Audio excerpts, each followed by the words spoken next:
Cada vez que digo que voy a cantar, se levantan mis hermanos a cantar con tal de que se hace milagro, se hace cuando cada vez que digo que voy a cantar. No, estaba mirando a Julio y me parece que cuando tenga unos cuantos años más se va a aparecer a Chapman cantando. El señor que cantó el domingo de la América, ¿verdad? Damos gracias al Señor, hermano. Voy a pedirle que busquen en las Escrituras la primera carta a los Corintios. Primera carta a los Corintios del capítulo 11. Primera carta a los Corintios del capítulo 11, los versículos del 23 en adelante, hasta el 34.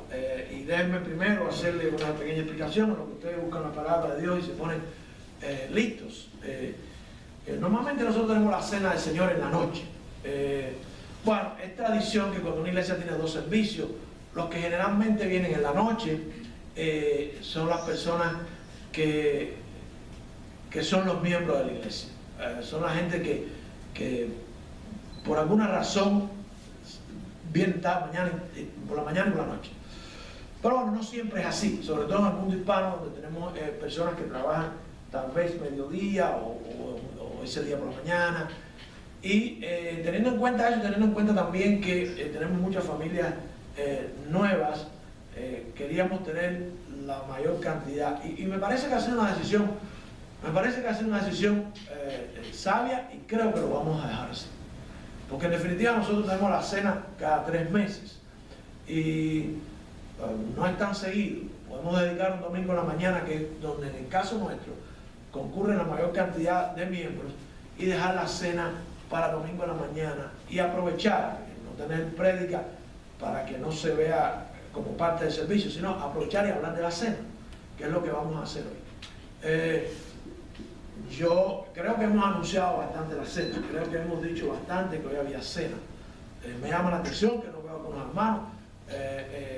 Quisiera no quisiera que fuera una de las causas que voy a mencionar por la que la gente no toma cena, no quisiera que fuera él, una de esas, porque en definitiva aquí estamos para aclarar las cosas que las personas pueden tener equivocadas, porque la aprendieron en otra iglesia, porque la aprendieron de alguien que en realidad no mira a las Escrituras a través de la luz del Espíritu Santo, y eso es muy importante. Por eso es que insistimos. Hermanos, la cena del Señor, es una institución, la institución es la palabra que yo doy, en realidad es una ordenanza, pero es tan importante que nosotros tenemos que verla como algo instituido por Cristo. Tenemos que saber cómo la tomamos, cuándo la tomamos, por qué lo hacemos, y no tomarlo a la ligera. Hay iglesias que en realidad, yo no sé si es por el tiempo que se demoran en hacerlo, o porque es algo simbólico, porque no deja de ser un acto simbólico, no le da el peso, la importancia, la relevancia que tiene la cena del Señor. Una vez se lo dije hace algún tiempo atrás, no sé si fue 1 año, 2 años, que yo me proponía que la iglesia donde yo estuviera de pastor mirara a la cena del Señor como hay que mirarla. Hay que mirarla con todo respeto, con toda seriedad, con conocimiento de lo que estamos haciendo, con la importancia que el mismo Jesucristo le dio.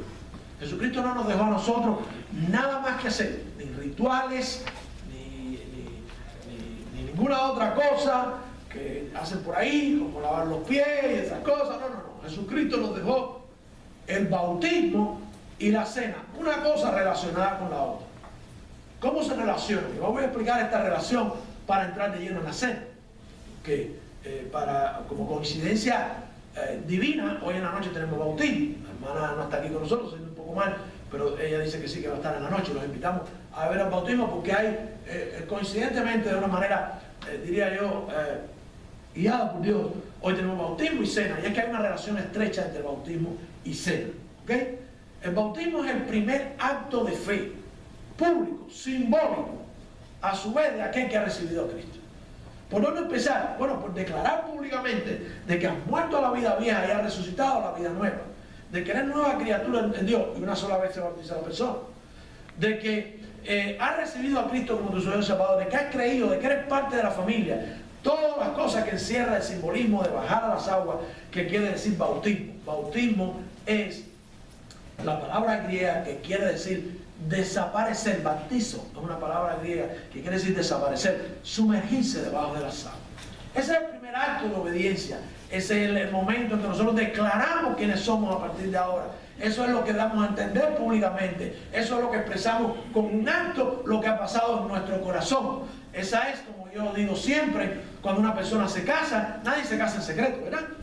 Se puede hacer en secreto. Usted puede ir y casarse, firmar los papeles y nadie se entera. Fulano, ¿cuándo te casas? No, ya me casé. Sí, no me diga, pero todo el mundo hace una fiesta. Todo el mundo quiere que la gente se entere. Todo el mundo quiere darse a conocer que ya no es soltero, que ahora tiene un compañero. En el caso de las mujeres, una compañera en el caso de los hombres. Es como correcto, ¿ok? Todo el mundo quiere celebrar lo que ha pasado en su vida. Bueno, así es el bautizo. Recibiste a Cristo, crees por fe, Él te ha cambiado, Él te ha perdonado, te sientes contento. Hacemos la fiesta que se llama bautizo, que se hace una sola vez. La persona no se tiene que bautizar 2 ni 3 veces. Pero a partir de ahí, Cristo nos dejó otra cosa, que es para hacerla de manera periódica, por el significado que encierra, que no es precisamente el significado del bautismo. Hay una serie de cosas que tenemos que recordar, que tenemos que proclamar, que tenemos que guardar, que tenemos que hacer con nuestra vida, que nos ayudan. No vayan a pensar que la cena es solamente un acto simbólico y se acabó. No, la cena nos ayuda por la preparación que esta lleva, por lo que hacemos durante la cena y por lo que viene después de la cena. O sea, la cena nos ayuda en nuestra vida espiritual. Déjame decir, a mí me gustaría hacerla con más frecuencia. No está nada escrito en las escrituras de cuándo, cada qué frecuencia debe hacerse la cena. Estamos en una iglesia que ellos lo celebran cada 3 meses. El día que seamos una iglesia, a lo mejor cambiamos eso. Yo estoy acostumbrado, yo me crié en una iglesia, que lo hacían una vez al mes. No está nada escrito con relación a eso, pero sí debe ser de manera periódica porque tiene un propósito. Y cuando usted mira el propósito de la cena, a usted le dan ganas de hacerlo con más frecuencia. Con más frecuencia, no estamos criticando a nadie. Cada iglesia decide hacerlo, cada vez que, cuán frecuente decidan hacerlo sus miembros. ¿Ok? Lo importante es celebrarla como hay que celebrarla, mirarla como hay que mirarla. La gente mira el cuadro de Leonardo da Vinci y mucha gente lo adora. El cuadro de Leonardo da Vinci se llama La Última Cena. Ese es el título de la pintura. Lo que nosotros celebramos es la primera cena. Porque la última con los judíos para mí no significa nada. La primera con aquellos que iban a ser los elementos importantes y principales de la iglesia para comenzar la iglesia. Es lo que me interesa. ¿Qué instituyó Jesucristo? La cena con un objetivo diferente, con un propósito diferente. Y la fiesta de Passover, la Pascua, la celebración de Pascua quedó atrás. Ya es parte de una religión que cumplió su propósito, pero que ya no tiene nada que ver dentro del pueblo de Dios. Se suponía que el judío recibiera a Cristo y dejara todas esas celebraciones, pero en un momento jugaron su papel. Nosotros como pueblo de Dios también celebramos la cena, pero la celebramos periódicamente. Nosotros no celebramos la última cena porque nosotros no celebramos Pascua. Nosotros celebramos la cena con Jesucristo. Ahora, ¿qué propósito se le da a la cena? ¿Qué significa la cena del Señor? Ahí en la primera carta a los Corintios, en el capítulo 11, que es generalmente el texto que nosotros usamos para celebrar la cena, el apóstol Pablo es Pablo el que habla. Pablo no estaba entre los discípulos que tomaron la cena con el Señor Jesucristo y que se nos narra en todos los evangelios, en Mateo 26, en Marcos 14, en Lucas 22 y en Juan capítulo 3. En los 4 evangelios se nos narra la cena, porque la cena iba a ser algo que Cristo iba a dejar y era importante que los 4 evangelistas lo mencionaran. Al decir de Dios era importante que los evangelistas lo mencionaran en los 4 evangelios. Pablo, sin embargo, toma la ordenanza directamente de Cristo. No sabemos qué momento, no se nos dice cuándo. Pablo tuvo también su discipulado, Pablo tuvo su relación muy personal con Dios, porque él también fue apóstol. De manera que el Señor le dio a él, y Pablo lo dice, el Señor me lo dio a mí personalmente. Y Pablo, por supuesto, sin contradicción ninguna, nos da a nosotros lo que también Cristo hizo. Pero le digo además que la cena tenía que tener otros propósitos. Y Pablo agrega algo que no aparece en los evangelios, que no está en ninguna contradicción con lo que aparece en los evangelios, con el evangelio que nos narra es el momento en que es instaurada la cena. Sin embargo, Pablo dice algo más a la hora de tomar la cena que tenemos que tener en cuenta. Y yo se lo voy a agregar esta tarde porque la porción en 1 Corintios evidentemente lo reseña. ¿Ok? Dice así la Escritura en la primera carta a los Corintios, en el capítulo 11, 23 al 34. Déjenme decir algo también. La iglesia de Corintios tenía problemas. ¿Ok? Y estaban celebrando la cena con problemas. ¿Ok? No quiere decir, porque he oído a pastores decir, cada vez que hay un problema en la iglesia, no, si nosotros, mira, si en Corintio pasó, ¿por qué no nos va a pasar a nosotros? No tiene por qué pasarnos a nosotros. Lo que el Señor hizo fue, los problemas que tuvieron las iglesias de los primeros tiempos, usarlos para que nosotros no tengamos esos problemas. Puede que se suscite algún problema como el de Corintio, puede ser, pero no quiere decir que la iglesia tenga que ser igual a la de Corintios. Sin embargo, cuando Pablo se dirigió al problema que había ahí, que uno de los tantos, era el problema con la cena, la manera en que estaban celebrando la cena del Señor, Pablo a nosotros nos enseña también qué no podemos hacer con la cena y qué no es la cena. La cena no es una comida. Una hermanita nueva de la fe dice que cuando se convirtió, anunciaron la cena y entonces vino sin comer. De aquí de la iglesia americana. Me contaba ella que vino sin comer porque había cena. Y entonces cuando le dieron el pedacito de pan, pues yo me tengo que ir, yo me estoy muriendo de hambre. Es importante de tiempo en tiempo y no demorarnos, porque llegan personas nuevas a la fe, llegan personas nuevas a la iglesia, y hay que tener esto claro, porque lo que no puede permitir un pastor, lo que no puede permitir una iglesia es que la gente haga las cosas equivocadamente, que caigan en el error. La gente se puede poner brava conmigo. Al final de la prédica de la cena, siempre hay alguien bravo. Siempre. Eso va a pasar siempre. A mí me ha pasado desde que yo era diácono. Desde que me ordenaron al diaconado, tuve problemas porque entonces podía participar dando la cena. Porque tienen que ser personas ordenadas, los que entregan la cena, los que dan los elementos de la cena. Y siempre tuve problemas porque hay personas que no entienden. Pero yo no quiero criticar a nadie, pero había falta de explicación acerca de lo que era la cena. Se hacía pum, se leía la Biblia, pum, tomaba la cena y nadie sabía lo que se estaba haciendo. Nadie sabía lo que era. ¿Por qué lo hacemos? ¿Cuál es la importancia? Dice la primera carta a los Corintios, el apóstol Pablo ahí, en capítulo 11, versículos 23 al 34. Porque yo recibí del Señor lo que también os he enseñado. Que el Señor Jesucristo, la noche que fue entregado, tomó pan. O sea, esa misma noche que Jesucristo fue entregado, celebró con ellos. Nadie tiene ganas de celebrar el día que sabe que lo van a martirizar y lo van a escupir, y lo van a torturar y lo van a colgar en una cruz. Pero entonces era sumamente importante que tuvieran esa celebración. Primero porque él era judío y segundo porque a partir de esa celebración él iba a instaurar una mejor. ¿Basado en qué? En una nueva era, en un nuevo pacto, en algo que iba a comenzar. Y habiendo dado gracias lo partió y dijo: tomad, comed, este es mi cuerpo que por vosotros es partido, hacer esto en memoria de mí. Asimismo tomó también la copa después de haber cenado, diciendo: esta copa es el nuevo pacto en mi sangre, hacer esto todas las veces que la bebieras en memoria de mí. Y ya tenemos entonces los dos elementos que componen la celebración de la cena del Señor: el pan y el jugo de la uva. Dos elementos importantísimos en la dieta de todo el mundo, dos elementos importantísimos en la vida de todo ser humano, pero que en este caso cobran un renombre, una importancia singular, porque Jesucristo lo va a usar para decirnos, exigir, mandarnos hacer algo y hacerlo bien.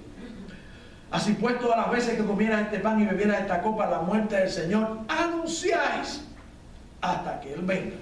Hay algo que anunciar, ¿verdad? Y con un límite de tiempo. De manera que cualquiera que comiera este pan o bebiera esta copa del Señor indignamente, está hablando con los corintios, pero está diciendo a cualquiera que venga después, cualquier iglesia que existiría después con el pasar de las centurias, que no se puede tomar con indignidad la cena. Hay que evitarlo.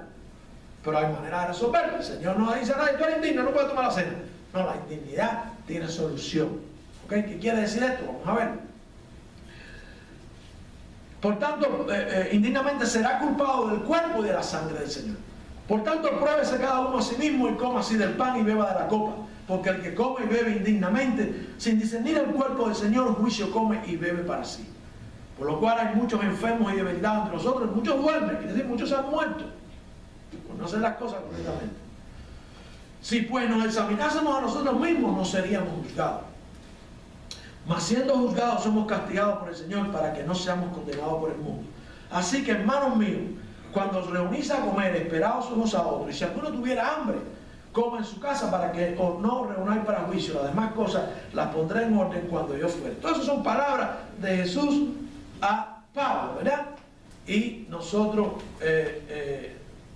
vamos a explorarlas, vamos a disfrutarlas para hacer las cosas como son debidas. Oremos. Padre, te alabamos y te damos gracias por tu palabra. Gracias por la oportunidad de celebrar contigo, Señor. Y te pedimos que me escondas a mí detrás de tu cruz, con mis defectos, y a los corazones que escuchan los prepares para atesorarla. En Cristo Jesús. Amén. Hermanos míos, la cena del Señor, como les decía, es una de las dos ordenanzas. Una se hace una sola vez, que es el bautismo, pero ella trae consigo la obligación y el deber de seguir con otra ordenanza. Dos nada más. No hay nada, no hay ningún otro ritual, no hay ningún elemento, no hay copa, no hay tela, no hay trapo, no hay anuncio, no hay nada que la iglesia haga porque Cristo no se lo mandó de manera ritual, de manera simbólica, solamente la cena y el bautismo. Aquí en la primera carta de Pablo a los Corintios encontramos una descripción del significado. Lo mismo que vimos en los evangelios, pero explicado para que, sin cambiar ni una palabra, para que la ordenanza simbolice lo que debe simbolizar. Y que entendamos por qué fue puesta y por qué hay que celebrarla como hay que celebrarla. ¿Qué significa participar en la cena del Señor? Déjenme decirles que la cena del Señor, la mesa donde nos vamos a sentar hoy, de manera simbólica, porque hoy nos vamos a parar, de una manera práctica uno no prepara una mesa.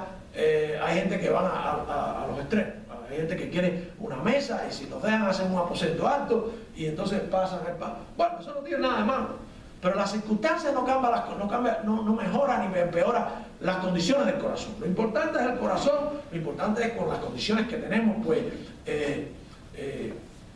hagamos las cosas correctamente en su contenido, en su importancia, en su relevancia, no en las cosas externas. Por ejemplo, hasta ahora era una única persona ordenada por una iglesia. En este lugar soy yo soy los elementos, tengo que pasarlo a los hermanos me ayudan, pero para hacerlo práctico, entonces yo le voy a pedir a todo el mundo que venga al frente, el que va a tomar la cena, se paren aquí, y yo creo que nadie tiene problema con eso, porque yo he visto millones de iglesias que lo hacen. Bueno, claro, hay muchas iglesias que lo hacen, le dicen que a todo el mundo que quiera venga. No es así, no es todo el mundo que quiera.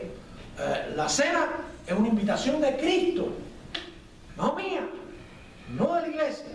Cristo es el que dice que hagamos lo que tenemos que hacer y hay que oír las reglas que pone. ¿Ok? La cena del Señor la realizamos, hermanos míos, en primer lugar, por obediencia a Cristo. El apóstol Pablo dice, porque yo recibí del Señor lo que también os he enseñado. Y Cristo ordenó que todo lo que Él enseñó, todo lo que Él le dio a Pablo, la gente lo tenía que hacer. La Escritura es clara de que nosotros todo lo que hacemos, lo hacemos por obediencia al Señor. Bueno, pastor, y si es por obediencia, ¿por qué entonces no nos lavamos los pies? No, porque no podemos usar un ejemplo que Jesucristo dio para explicar algo, para tomarlo como algo que Cristo dijo que hiciéramos todos los domingos. No, eso no es verdad. ¿Ok? Nada, de que en ningún momento Jesucristo diga, háganlo, y háganlo con frecuencia, y háganlo en memoria de mí. No, Él estaba tratando de explicar humildad, sumisión, amor de los unos por los otros, con una circunstancia muy particular de aquellos tiempos, que no tiene nada que ver, no se puede comparar con la cena. ¿Ok? Muy importante. ¿De dónde viene la demanda de Jesucristo de que seamos obedientes? Bueno, de que fue obediente. Él fue quien instauró la cena. Él también, dice en Filipenses, en el capítulo 2, dice la Escritura, estando en condición de hombre, se humilló a sí mismo, haciéndose obediente hasta la muerte y muerte de cruz. ¿Tenemos alguna razón para no ser obedientes? Y decidir no tomar la cena, o olvidarla, no tomar el día que se está celebrando a la ligera, o cualquier obstáculo nos impida venir a tomar la cena. Hermano, Cristo demanda obediencia. Es su Salvador, es su Señor. Él demanda obediencia. Él dijo, enseñándoles que guarden todas las cosas que os he mandado. Todas las cosas que os he mandado tienen que guardar. Somos desobedientes. ¿Y por qué desobedecemos? Bueno, hay muchas excusas. Qué casualidad, ese fue el día que me sentí mal. Ese es el día que tenías que orar más que nunca y pedirle a Dios que quitara todo cálculo. Yo no digo que no haya inconvenientes que de verdad no se puedan resolver. Y ¡pum! No, pero nosotros tenemos una ventaja. Usted no pudo venir por la mañana hoy, venga por la noche, que es una de las razones por las que estamos pensando dejarla en la mañana. Venga por la noche y tómala en la iglesia americana. Es la misma cena, la misma Biblia. En inglés, pero es la misma Biblia, ¿ok? Cristo fue obediencia y Cristo nos demanda obediencia. No hay razón para no tomar la cena. Cuando miramos a las razones más comunes, bueno, yo estoy seguro que hay personas que su iglesia está tomando la cena hoy y ellos están en la hospital ingresados. Ok. ¿Ok? Parece ser que ni los velorios son justificación. Porque hay que dejar que los muertos entierren a los muertos, venir a tomar la cena y después ir para allá. Dice la Escritura, ¿verdad? ¿Por qué no tomamos la cena? ¿Ustedes han oído las excusas que yo he oído? No estoy preparado. No me siento bien. Hay un pecado que estoy sin resolver. ¿Y por qué no estás preparado? Hermano, la única razón para no tomar la cena es no estar presente o no haber recibido a Cristo como su Señor y Salvador y no haberse bautizado por obediencia. Pero si usted decide hoy bautizarse, recibir a Cristo, si usted está aquí y usted no ha recibido a Cristo, y usted hoy lo recibe, y usted también dice, pastor, y me voy a bautizar, usted puede tomar la cena. Porque en su corazón ya usted ha creído y ha decidido dar el primer acto, dar el primer paso de fe, que es el bautismo. O sea, nosotros no somos extremistas. Hay iglesias que dicen, no, hasta que no te bautices. No, si tú me dices a mí, hoy yo me quiero. Si usted hoy me dice, yo me quiero bautizar, hoy usted puede tomar la cena. Primero hay un llamamiento y después la cena.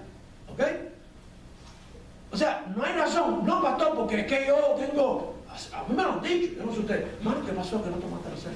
Si usted es cristiano, si yo sé que usted es cristiano, y usted está bautizado y todas esas cosas, y usted no toma la cena, yo le voy a preguntar, porque yo no quiero que usted sea desobediente con Cristo. Hermano, ¿qué pasó que no tomó la cena? No, ya, a mí me han dicho, bueno, ahora pregunta, no, porque hay un pecado por ahí que tengo problemas. ¿Por qué no lo resolviste? Por eso se anuncia la cena con tiempo. E incluso durante la cena tenemos un tiempo de recogimiento para pedir perdón y arrepentirnos de cualquier pecado, aún aquellos que no nos acordamos. Y se resolvió el problema. ¿Qué impide que seamos obedientes? Bueno, que no queremos ser obedientes. Porque no hay razón. No hay razón. Si usted recibe a Cristo, si usted decide hoy, si no lo ha hecho, si lo decide hoy y decide bautizarse hoy, usted puede tomar la cena. De lo contrario, no puede. Usted no es desobediente. Usted es desobediente desde el punto de vista de que usted ha oído el mensaje de la salvación. Usted no le ha tomado una decisión por Cristo, o la ha tomado, pero usted no ha querido bautizarse. Yo no dudo que haya personas que no han venido hoy o que no se presenten en la iglesia porque van a la iglesia pero no quieren bautizarse, o porque no quieren recibir a Cristo y dicen, ¿para qué me voy a parar ahí si yo sé por qué tomar la cena? Ok, yo lo entiendo. Pero un cristiano que entiende lo de la obediencia, que cumple con estos requisitos, no tiene razón. No hay nada, problemas que tengan, pecados sin resolver. No, eso se resuelve antes de la cena y se acabó. Es importante que los hermanos no le digan al Señor algo que al Señor no le agrada. No, no la tomé. No me ¿qué decirle a Cristo? No me siento a la mesa contigo porque hay algo que tengo que resolver. El Señor dice, pero si mi hijo mío te di la oportunidad de resolverlo, ¿por qué no lo resolviste? Porque el Señor es benévolo. El Señor no cierra nunca las puertas, siempre las puertas están abiertas.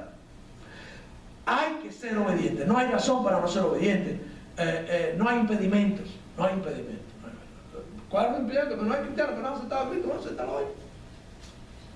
Acéptalo hoy. ¿Que no me ha bautizado? Bueno, decide bautizarte. Punto. No existe. Yo quiero que los hermanos tengan esto, y no es por criticar a los que no han tomado una decisión. Eso no es criticar. Eso es... miren, nosotros... La cena es una de las cosas que nos enseña a nosotros. Que nosotros no podemos juzgar a nadie. ¿Saben por qué? cristiano tiene que juzgarse mismo. Nosotros tenemos que juzgarnos a nosotros mismos. ¿Se acuerdan la prédica de la viga? Sacarnos la viga del ojo para después juzgar a los demás. Pero nosotros no juzgamos a nadie, porque la cena nos enseña a nosotros a juzgarnos a nosotros mismos.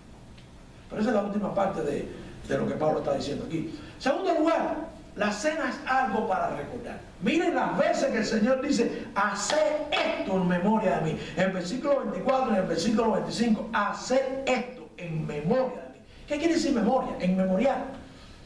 Dios sabe el problema que tienen los seres humanos con el recordar.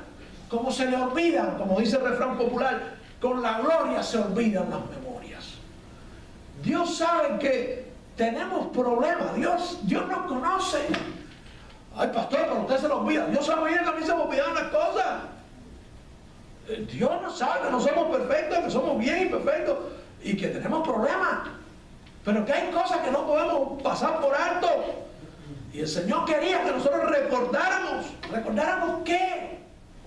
Recordáramos que, ¿cómo no se nos olvida ir al cementerio y ponerle flor y la velita y la oración aquella? ¿Cómo no se olvidan esas cosas rituales? Hay religiones que te exigen una ritualidad y la gente las cumple. La gente las cumple. ¿Cómo no se le ocurre a ninguna mujer musulmana esa ponerse el trapo en la cabeza y salir para la calle sin el trapo? ¿Qué le cuesta? Hay rituales que la gente lo cumple. Sin embargo, el Señor quería que nuestro corazón no olvidara y que nuestra mente tuviera presente lo que había pasado en nuestra vida. ¿Qué recordamos? ¿Qué quiere el Señor que recordemos? Número uno, que eres Dios. Vino a la tierra, se hizo hombre para morir por nuestros pecados. Que recordemos la cruz. Sin cruz no fuéramos nada. Sin aquel sacrificio no fuéramos absolutamente nada. Los judíos tuvieron, para celebrar esta fiesta, tuvieron que sacrificar muchos años antes un animal y pintar los dinteles, los marcos de las puertas para que la sangre fuera visto por el ángel de Jehová y que no murieran los primogénitos. Si alguien se le pidió hacerlo, no, pero Moisés no lo puso en el boletín. No había boletín, ¿ok? Había que hacerlo porque lo dijo él, que no lo ponga. Y el que no tenga animal, que el vecino le dé a uno. No, pastor, yo no tengo dinero para comprar un carnero. No. El que no tenga, que el vecino le dé a uno, dice la Escritura. El Señor sabe que tenemos problemas de memoria y por generaciones tras generaciones el Señor les pidió a los judíos que celebraran esto. Y les dijo, este día, en el libro de Éxodo, capítulo 12, este día será en memoria. En memoria lo celebraréis como fiesta solemne para Jehová durante vuestras generaciones. Por estatuto perpetuo lo celebraréis. Bueno, ¿y cómo es posible que ahora lo elimina? Porque lo sustituye. Esta fiesta, para que no se perdiera la conexión y el enlace que venía de una era a otra era en la economía de Dios, en la dispensación de Dios, usa la fiesta judía para instaurar la cena del Señor, para instaurar algo que los cristianos tienen que celebrar. Por nada de la vida se le olvidaba a un judío celebrar el día de la fiesta de la Pascua. Por nada de la vida. Aquello era lo máximo, porque Dios lo que mandaba. La cena es igual. Señor ha dispuesto y ha ordenado y ha dicho hacer esto en memoria de mí. ¿Qué recordamos? La muerte en la cruz. ¿Qué recordamos? Que su cuerpo fue destruido y su sangre derramada para el perdón de los pecados. ¿Qué recordamos? Que nos sacó de donde estábamos. Que ese sacrificio fue suficiente para que nosotros pudiéramos tener el perdón de los pecados, porque tenía que ser en un testamento, en un pacto y en el otro, tenía que ser de la misma manera por derramamiento de sangre, ese era el requisito. Que una sola vez se derramó la sangre del Cordero de Dios para que quite el pecado del mundo. Eso es lo que recordamos. Que una vez decidimos, hermano, que eso no se acuerdan ni cuando vinieron a Cristo. Porque Dios sabe que tenemos problemas de memoria y quiere que recordemos. Yo no voy a pedir a ustedes la hora ni nada de eso, pero el día, por lo menos, el momento, el mes, no sé. No solo eso. Cada persona que ha venido a Cristo, porque yo lo haya guiado, casi que me acuerdo de la fecha. Hace 3 días, un señor que nos nunca nos ha visitado, yo lo estaba visitando porque un misionero que estuvo aquí de España me dijo que era sobrino de él, lo estaba visitando, pero no lograba que venga a la iglesia, tiene problemas de la espalda, la columna, lo vamos a operar. Y entonces, pero lo fui a ver, fui con él 2 o 3 veces al médico, le regalé una Biblia. Bueno, usted quiere regalar una Biblia, yo tengo Biblia para regalar. Me regaló una Biblia.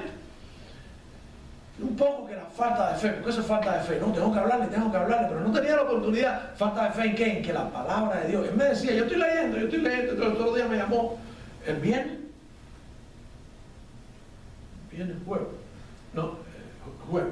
jueves me llamó, el miércoles el servicio, me llamó, no, pues yo te dije que yo estaba leyendo y yo quiero hacerte unas preguntas. Digo, vaya, nos sentamos a la orilla de la playa, hay unas casetas esas de la orilla de la playa.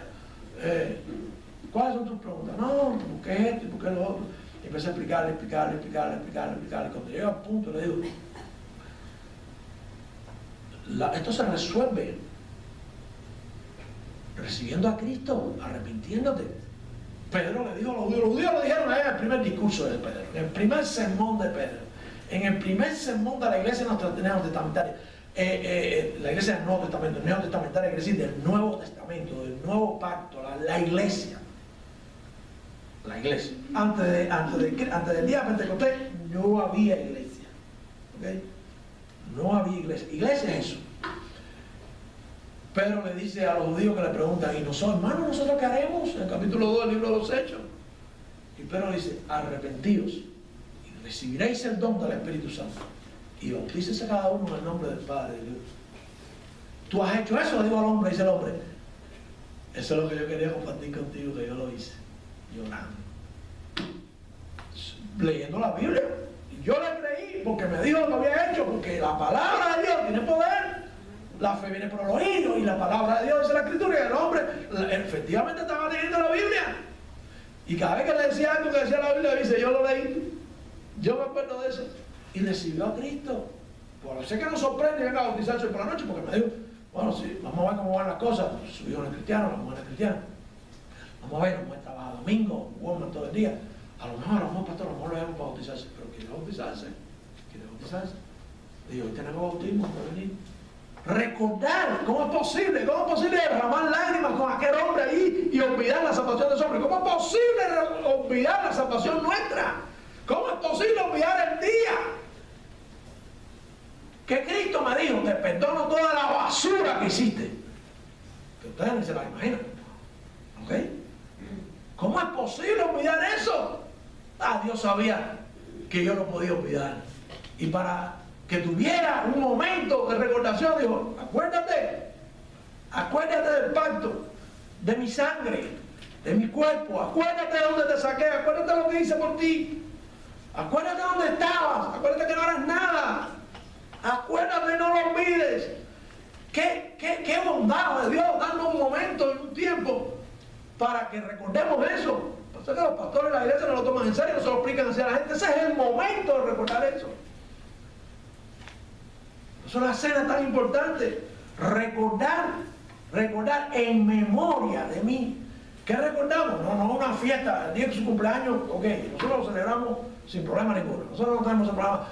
Nosotros hacemos un memorial por ustedes, hacemos un memorial por la gente que ha muerto, si te Memorial Day, lo que quieran. ¿Y qué hay con Cristo? ¿Lo vamos a recordar o no lo vamos a recordar? Él murió por usted. ¿Lo vamos a recordar o no lo vamos a recordar? No hay que ponerle flores, no hay que hacer nada, no, él está vivo. Pero murió por nosotros, ¿ok? En memoria, no solo como obediencia, pero también para recordar. Y hay un elemento, hermano, de los próximos 3 elementos, son elementos que las personas a veces no lo ven, hay que explicarse. Siempre me acuerdo de Eunuco leyendo y Felipe diciendo, ¿entiendes lo que lees?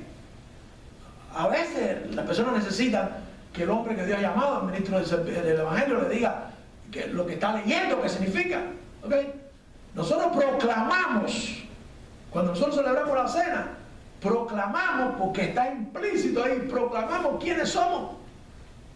Proclamamos quiénes somos proclamamos qué creemos, le proclamamos al mundo de que es un acto que la gente dice, wow, wow. Pero ¿cuánta gente sabe de afuera que nosotros estamos reunidos aquí para celebrar estas cosas? La iglesia de los primeros tiempos, del primer siglo, era bien conocida en la comunidad por hacer lo que hacía. Por además lo hacía con bastante frecuencia, no todos los domingos, o no todos cada vez que se reunían. Porque la Biblia hay una parte donde dice que para el partimiento del pan, no, es que ellos también eran la iglesia de los primeros tiempos era bautista, entonces cada vez que se reunían tenían que comer, como hacemos nosotros. Entonces, pero no era para tomar la cena. No tenemos muchos elementos, parece como toda intención de cuán frecuente ellos se reunían a tomar la cena. Pero cuando lo hacían, hermano, lo hacían para que el mundo conociera que ellos eran los del camino, que ellos eran cristianos, que ellos estaban celebrando, que ellos no habían olvidado lo que había pasado. Porque pasaron y pasaron los años y pasaron los años y pasaron los años. Tanta era la proclamación que 400 años después, entonces un emperador dijo, oh, esta gente tiene mucha fuerza. Tienen muchos testimonios. Nosotros nos reunimos y celebramos la cena para proclamar, yo soy del Señor, yo soy diferente del mundo. El mundo tiene otra cosa. Y la gente afuera dice, wow. En los primeros tiempos llegaron por la tergiversación que hubo en cuanto a los elementos de la cena. Hubo muchos que tildaron a la iglesia del Señor de caníbales. Pues dice que se están comiendo el cuerpo de Cristo. No. El jugo es jugo y el pan es pan. No hay cambio. Los elementos siguen siendo los mismos. El pan, nosotros proclamamos que el cuerpo de Cristo fue despedazado sin romperse los huesos. Pero el cuerpo fue despedazado, fue dañado, fue abierta la piel y sangró. Y esa sangre, la sangre de Cristo, que no es una sangre cualquiera, es la sangre de Dios derramada, es la que nos cubre y nos limpia de todo pecado. Y ese cuerpo sufrió porque tenía que pagar cada latigazo, cada arañazo, cada golpe.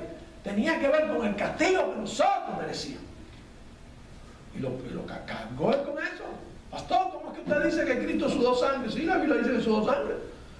A pensar nada más en ese maní que tenía que pagar nada más que por lo que yo hice. Yo no voy a preguntarle a ustedes lo que ustedes diciendo, a lo que Cristo le perdonó a ustedes, pero yo sí sé lo que me perdonó a mí. Y en Getsemaní él estaba sufriendo porque tenía que pagar siendo perfecto, sin pecado, por lo que Francisco Trujillo hizo en su vida. Eso es lo que dice la Biblia. Creerlo o no creerlo, otra cosa. Yo proclamo cuando me reúno a tomar la cena. La cena es el momento de decirle a la gente. Lo que pasa es que no hacemos pudiéramos decir, no hacemos un énfasis en esto, ¿no? Empecé a poner el boletín en Facebook el domingo, pero cuando vamos a tomar la cena voy a poner un artículo. No me dio tiempo. La próxima vez que tomemos la cena vamos a poner un artículo, vamos a decir lo que celebramos, que la gente usa en Facebook. A veces lo usamos. No, hermano, usted es cristiano, úselo para las cosas que ustedes saben que van a motivar a otro y van a decirle a otro, este es de Dios. Las cosas que Dios ha permitido se pueden usar para bien y para mal. Pero no siempre es así. No siempre usamos con todo énfasis las cosas que Dios nos dio para proclamar el Evangelio. Quítese usted del medio. Inunde Facebook con cosas. La semana del aniversario, por la mañana hubo un misionero predicando en la iglesia americana. Y en el momento que yo entré, por la mañana entré por algo allí, estaba él echando la Facebook. Oh, a mí no me gusta, no sé qué estaba diciendo. Yo no tengo nada en contra, pero la gente se quita la ropa en Facebook, literalmente hablando. La gente le dice cosas personales que dice, que tengo que tomar. No, supongo que quiere. Supongo que quiere. Úselo para la gloria de Dios. Ponga ahí todos los días un versículo. Dígale a la gente lo que usted cree. Yo, fulano de tal, creo en esto. Vaya, no solo los pobres cristianos de los primeros tiempos no tenían Facebook, pero tenían la cena. Para que la gente viera lo que está diciendo. Hoy tenemos Facebook, tenemos cena y tenemos de todo. Pero no lo usamos bien. Úselo para la gloria de Dios. Testifique públicamente. Facebook me mandó una... Ya empezamos. Me mandaron una nota la compañía. Usted le está mandando request a personas que usted no conoce. Eso está prohibido. Tienen una parte ahí que dice, ¿en qué ciudad? Melbourne. Y yo pongo Melbourne y todo el que vive en Melbourne, que es hispano, le mando un request. Para que oiga lo que yo digo cuando predico, para que vea lo que yo pongo ahí. Pero eso no se puede hacer. Yo no sabía. Hermano, usted es responsable de eso, podemos hablar de eso. Yo no sabía eso. No se puede mandar un request si tú no conoces a la persona. ¿Cómo ellos saben que yo no conozco a la persona? No sé. Pero dicen que no se puede mandar request a la persona que tú no conoces. Que tú no estás relacionada con la escuela, con el trabajo, en el pasado, o con otra persona. A mí no me importa. Bueno, ya me siento perseguido. Gloria a Dios. Para proclamar, mi hermano, ¿qué proclamamos? El pacto nuevo. Nosotros vivimos un nuevo pacto, el mundo está sin salvación, nosotros vivimos bajo un nuevo pacto, Dios hizo un pacto con la humanidad y nosotros lo aceptamos. En Hebreos 9:11, 9:15 dice la Escritura, así que por eso es mediador de un nuevo pacto, por eso es mediador de un nuevo pacto, para que interviniendo muerte para la remisión de las transgresiones que había bajo el primer pacto, los llamados reciban la promesa de la vida eterna. Así era en el Antiguo Testamento, tenía que mantenerse como era la remisión de los pecados. Pues bueno, el Cordero de Dios vino y murió por los pecados. Ese es el nuevo pacto. El nuevo pacto con Dios. Dios nos permitió, ok, vamos, borrón y cuenta nueva, vamos a hacer las cosas nuevas otra vez. Si crees en mi Hijo, serás salvo. Si no crees, serás condenado.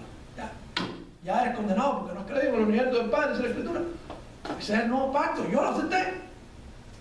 Si la gente no quiere aceptar el pacto, y lo proclamo, su pacto de gracia, de sin merecerlo, haber recibido el perdón por todas las cosas que hice.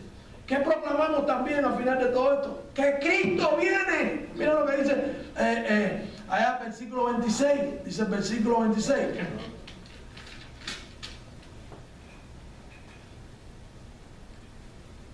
Porque todas las veces que comieras este pan y bebieras esta copa, la muerte del Señor anunciáis hasta que Él venga. ¡Oh, viene! Y cuando venga, ya no hay que anunciar más nada, ya la gente no tiene que recibir más testimonio, ya la gente no tiene solución. Cuando Él venga, se acabó todo. La iglesia se va, lo que se queda aquí es de Barabuste. Anunciamos que Cristo vuelve, pero además cuando vuelva ya no hay que celebrar más cena. Ya no estaremos invitados por Él a su mesa, estaremos con Él viviendo en las moradas que tiene para nosotros. Cristo viene, mi hermano. Dice en 2 de Pedro 1:16, porque no os hemos dado a conocer el poder y la venida de nuestro Señor Jesucristo siguiendo fábulas artificiosas, sino como habiendo visto con nuestros propios ojos su majestad. Esa es la fe, hemos visto lo que hizo. No estábamos ahí en el Gólgota, pero lo vemos por fe y lo creemos y anunciamos que viene. ¿Usted quiere creerlo o no quiere creerlo? Cristo viene, Cristo viene.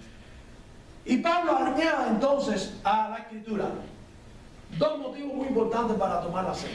Un motivo que es práctico, ya no es tan simbólico como lo que hemos visto hasta ahora, que es el examinarnos a nosotros mismos.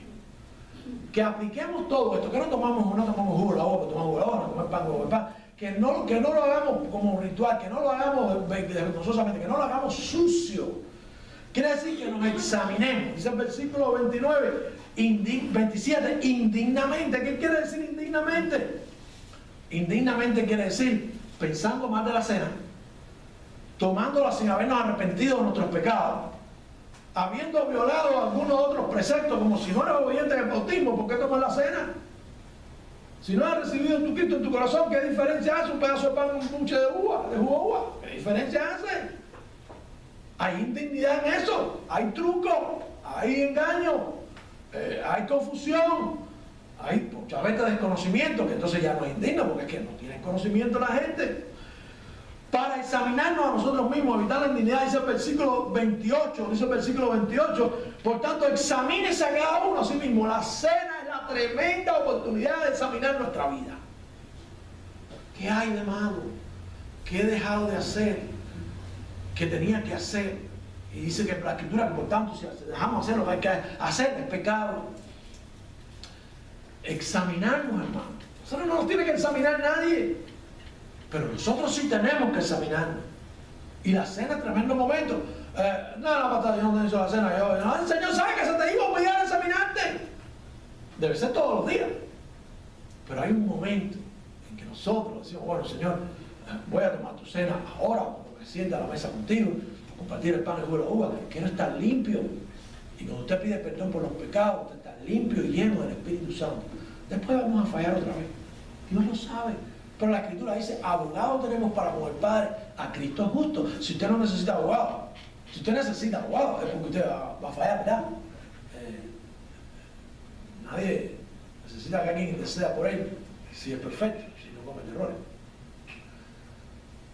De manera, hermanos, que tenemos que usar la oportunidad para mejorarnos, comenzar de nuevo, un nuevo comienzo cada vez que tomamos la cena. Y por supuesto, discernir el significado, dice el versículo 29, allí, porque el que come y bebe indignamente, come y bebe juicio para ti, no discerniendo el cuerpo del Señor. No conocen lo que significan los elementos, no saben lo que están haciendo, cosa que muchas veces es culpa de la iglesia, de un discipulado adecuado. No conocen lo que está haciendo. Es verdad que la ignorancia mata, es verdad que la ignorancia nos hace caer en problemas. Y por último, mis hermanos, hay un llamado a que nosotros tengamos presente la realidad del juicio. La cena nos permite a nosotros tener esa oportunidad de arrepentimiento, porque va a haber juicio.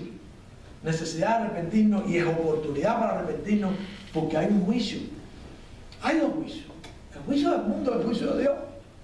Pero dice la Escritura, dice él en el versículo 30, así que hermanos míos, cuando reunáis a comer, esperaos unos a otros. Pero dice el 32 primero, no siendo juzgados, somos castigados por el Señor, para que no seamos condenados por el mundo. Es mejor que el Señor nos castigue y no que el mundo nos juzgue. El Señor nos está pidiendo que nosotros nos arrepintamos de nuestros pecados, le digamos, fallé, es verdad, haz conmigo lo que tú quieras, tu amor es tan grande que lo que tú hagas por mí, por muy mala que sean las consecuencias de lo que hice, va a ser mejor que lo que el mundo va a hacer por nosotros. La Escritura nos dice a nosotros que la tristeza que es según Dios produce arrepentimiento para salvación y que por tanto ya no hay que arrepentirse, pero la tristeza del mundo produce muerte. ¿Saben qué nos enseña la cena? A lidiar con el juicio del mundo, a conocer que hay un juicio de parte de Dios. Hay un juicio de parte de Dios. Pastor, no me juzgues. No, yo no te juzgo, tú te juzgas. Y Dios va a tomar la determinación. Ya la tomó, ya la dejó escrita. Pero también nos enseña que a la gente a nosotros nos critica. El mundo nos critica. El mundo nos critica y nos hace ceder. La presión es tanta. Miren, hermano, hoy recibí la noticia, yo no sé si es noticia pública, una tremenda denominación, una de las llamadas iglesias, de las llamadas protestantes. Nosotros no somos protestantes. Expliqué el domingo a los americanos cuando predicamos allá. Nosotros no protestamos de nada. Yo no protesto de nada. Soy seguidor de Jesucristo, de aquella iglesia que surgió el día de Pentecostés, que el Señor inició el día de Pentecostés. Hubo iglesias que salieron de la Iglesia Católica Romana protestando por una serie de cosas que la Iglesia Católica Romana hacía que no eran bíblicas. Pero no fue una reforma, pero no fue un cambio radical. Se le conoce como la reforma de Lutero. ¿Ok? De ahí surgió una serie de denominaciones. Una de esas denominaciones, una de las más grandes de este país, en un día hizo 2 votaciones. Como iglesia, no, pero mi iglesia se mantiene firme. Toda la vida ha sido parte de una denominación, ha sido parte de una nomenclatura eclesiástica y eso es lo que yo veo. En un día votaron 2 veces, una para aprobar el matrimonio homosexual y 2 para darle la espalda a Israel. Se acabó nuestro apoyo a Israel. Hermano, yo creo que el mundo está muy mal. La iglesia tiene que mirarse. Hay que aprovechar el tiempo de la cena para pedir perdón, para decir gracias, Dios mío, porque la Biblia tú y yo, tu palabra yo y tú, tu palabra yo y tú, es lo que es importante, es lo que es verdadero. Los tiempos tan malos, los tiempos tan difíciles, la gente se está tirando del barco. Pero si tú decías que esa denominación o cualquiera de las otras tenían problemas doctrinales, no, aquellas lluvias trajeron estas tormentas. O no, son igualitos que nosotros. Lo único que el problemita doctrinal va debilitando, debilitando, debilitando, debilitando, y con los años, un problema de tiempo. Tenemos toda una denominación, no es la única, acaba de votar en pleno, apoyando el matrimonio homosexual y dándole la espalda a Israel, así, oficialmente, categóricamente. ¿A dónde vamos? Eso no es lo que nosotros proclamamos con la cena. Nosotros tenemos que examinarnos y decirle a Dios en la cena: estamos de acuerdo con tu palabra, estamos de acuerdo con lo que tú enseñas, y lo vamos a seguir proclamando hasta que tú vengas. Hasta que tú vengas. Importante que la cena se tome como es debido. Como es debido. Ahora, han sido de manera disgregada, pudiéramos decir, mencionados los requisitos para tomar la cena. Porque ahora vamos a tomar la cena. Para tomar la cena, vamos a hacer un llamamiento. Que requisitos para tomar la cena: hay que ser parte del cuerpo de Cristo. ¿Cómo ser parte del cuerpo de Cristo? Habiendo recibido a Cristo como Señor Salvador. Eso está claro en la Escritura. Esto no vino de la protesta ni la reforma de ninguna parte. Y hay que bautizarse por inmersión, porque si no fuiste obediente en una cosa, ¿cómo vas a ser obediente en la otra? Si le dices a Cristo: yo no me voy a bautizar porque no lo entiendo. O sea, hay una disparidad en eso. Y hay iglesias que dicen: no, usted tiene que ser miembro de esta iglesia para bautizar, para tomar la cena. No, eso no es verdad. Porque si usted es miembro de la Iglesia Universal y usted está hoy de visita aquí, o es miembro, usted tiene todo el derecho de tomar la cena. Y estamos tomando cena. No tiene que ser miembro de esta iglesia. Tiene que ser convertido y bautizado. Eso es todo. Y también vamos a tener el tiempo en que pedimos perdón por cualquier pecado, aunque usted no se acuerde del pecado, aunque usted no esté claro si era pecado o no era pecado. En ese tiempo nosotros nos ponemos bien con el Señor, nos humillamos como lo hicimos el primer día que venimos a Cristo, y entonces estamos listos para tomar la cena. ¿Ok? Vamos. Padre, te alabamos y te damos gracias por tu palabra. Señor, ha sido expuesta con relación a lo que tú quieres que nosotros hagamos con la ordenanza que nos dejaste. Y yo te pido en esta hora que si hay algún alma que no ha recibido, Señor, tu gran salvación por arrepentimiento de sus pecados, no te ha entregado su vida, que hoy sea día de esa salvación y que le permita entonces sentarse a la mesa contigo. Padre, tú dices en tu palabra que solamente arrepentiéndose, volviéndose a ti, pidiendo perdón por tus pecados, tú das tu Santo Espíritu. Y eso es suficiente para que nosotros podamos tener una comunión contigo en la cena y fuera de la cena. Padre, si hay algún alma que te ha recibido pero que no se ha bautizado, que hoy tome esa decisión para haberlo sentado a tu mesa, para haberlo compartiendo contigo, Señor, la memoria que nos dejaste de todas estas cosas. Padre, yo te lo pido, te lo suplico, que toques esos corazones con los rostros inclinados.